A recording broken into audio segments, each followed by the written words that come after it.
सैलाब ने कहीं बस्तियां उजाड़ दी तो कहीं देहात सफाई हस्ती से मिटा दिए। सूबा सिंध को बिफरी लहरों ने सबसे ज्यादा नुकसान पहुंचाया। जिला ठट्ठा के कच्चे में दरियाए सिंध में इस वक्त 6,70,000 क्यूसेक का रेला गुजर रहा है, जो अगले चंद रोज में समंदर में जा गिरेगा। सक्खर शहर के मुतादिद इलाके अभी तक पानी में घिरे हुए हैं और कई मरकजी शाहराहें तालाब का मंजर पेश कर रही हैं।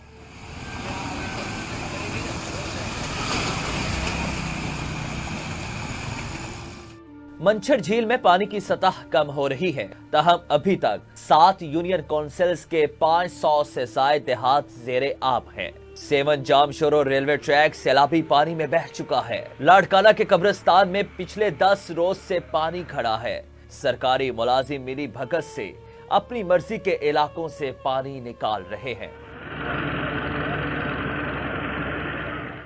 मुल्क के दीगर हिस्सों में सैलाब के बाद बहाली का काम भी जारी है। Army chief general Qamar Javed Bajwa की हिदायत पर जिले इंतजामिया सवात, पाक फौज की इंजीनियरिंग कोर FWO की कोशिशों से सवात के इलाके बहरीन से कलाम रोड को हल्की ट्रैफिक के लिए बहाल कर दिया गया। सैलाब से मुल्क को नाकाबिले तलाफी नुकसान हुआ है, लेकिन दोस्त ममालिक की तरफ से इमदाद का सिलसिला भी जारी है, जो इंफ्रास्ट्रक्चर की बहाली में मावून साबित होगा।